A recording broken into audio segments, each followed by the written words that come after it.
Hello everyone and welcome to a video where I will be discussing certain events, basically the events that have shaken up the chess world as we know it. It is of course, the Hans Magnus drama that everyone's been talking about. It's been everywhere, not just in chess media. Even Elon Musk commented on it on Twitter in his own special way. Pretty much everyone knows about this. There's no question about that. The reason why I haven't discussed it at all, because there was nothing to discuss. The only thing we had was when Magnus left the tournament in St. Louis.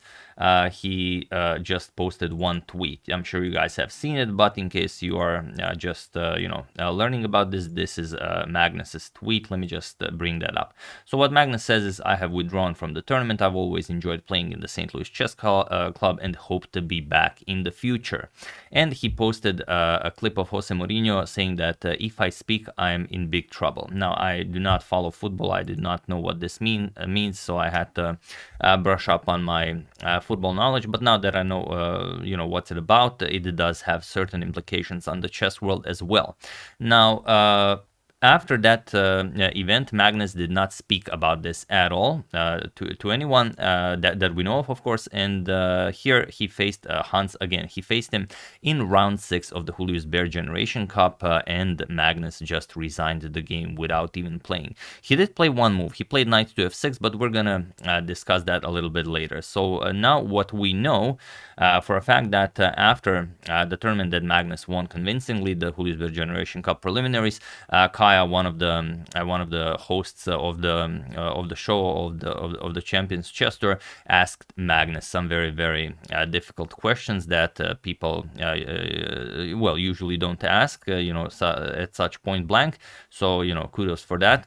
But when asked what does Magnus think about all of this, he said that he will not comment. Maybe that he will leave some comments after the tournament. So he hopes to give an official statement regarding the events that have occurred.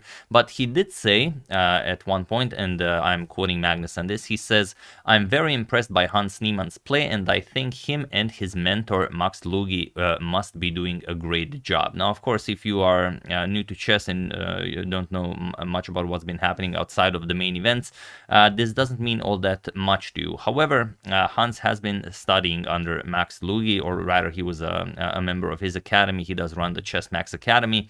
And even Max Lugi was, obviously not maybe caught red-handed, but he was disqualified from a Chess.com title Tuesday with a perfect score of 8 out of 8 before even being allowed to play in round 9.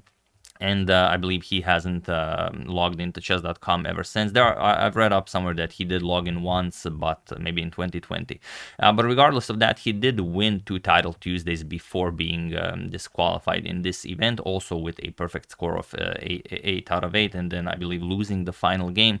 But okay, not so relevant. So that's why Magnus mentions it, and he says that they are doing quite a good job. And also I found a nice bit of interview with Max Lugi regarding chess cheating, which I think is very relevant to this. He says that this is the real danger, because if a 2600 player has this thing, or rather a cheating device, he knows exactly how to behave, he knows exactly when to think, and he doesn't use it more than 4 times during a game. That's plenty to destroy anyone. At the critical junction, you switch it on and find out which way do I go. This little nuance I didn't see. Okay, fine, boom, goodbye. That's it. At that point, you may think for a long time, although you know the move. But this guy doesn't know. He's just mechanically playing the first move of the computer. So obviously he did quite a lot of research on the topic, or maybe he just claims that he did. But whole thing. It's not presented in the greatest light, as you can see. And I mean, it's hard to say. This was a classical game, so like Magnus said, everyone, as I've quoted him on top of the board, people certainly have drawn their own conclusions, which basically means that since Magnus has not spoken about this, and people have just been, going from this theory to that theory to all sorts of wild theories, like the one that Elon Musk posted on Twitter, the one with the beads. But yeah, obviously Magnus feels that people have drawn the right conclusion. But however, this means nothing without any proof. And so far, it would seem that Hans has won the opening, the middle game, but the end game is still to follow.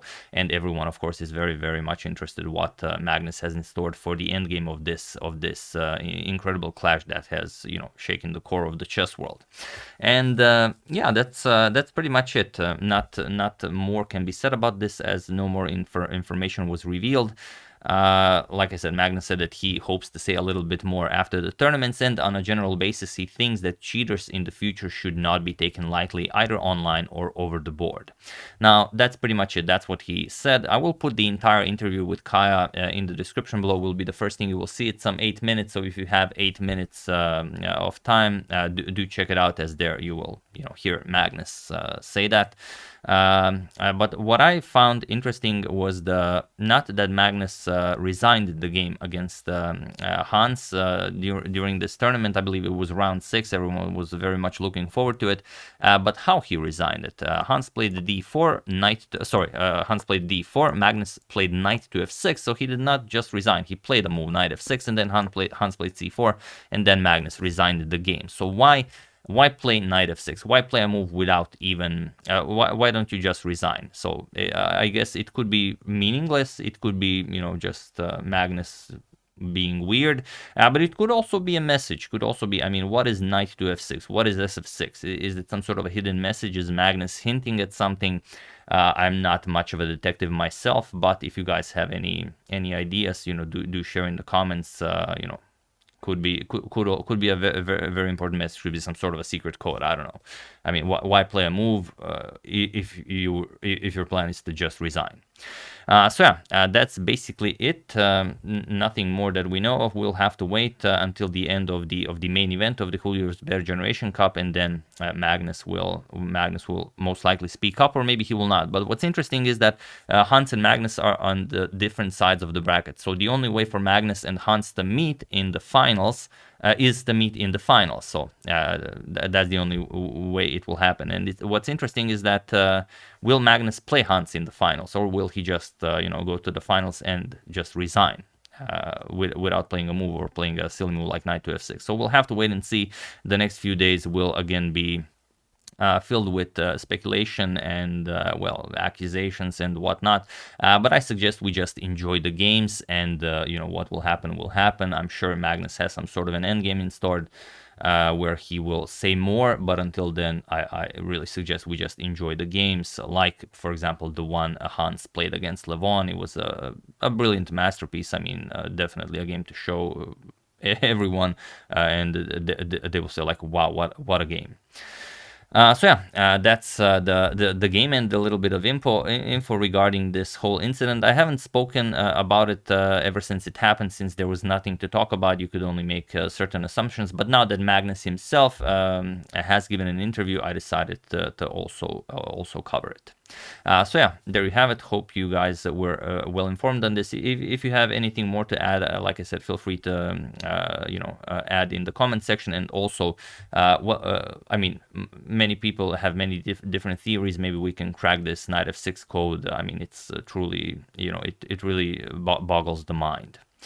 So yeah, once again, hope you enjoyed it. I would like to wish a very happy birthday to Gogo, and I would like to thank Guia Para La Paz Interior, Stuart Matthew, Derek King, and Brian Paquin for your contribution to my channel. Thank you a lot. I really appreciate it. As usual, you can check 2 of my previous videos here. Thank you all for watching, and I will see you soon, continuing the coverage of this wonderful event until it finishes. So thank you all. I will see you soon, and have an excellent rest of your day.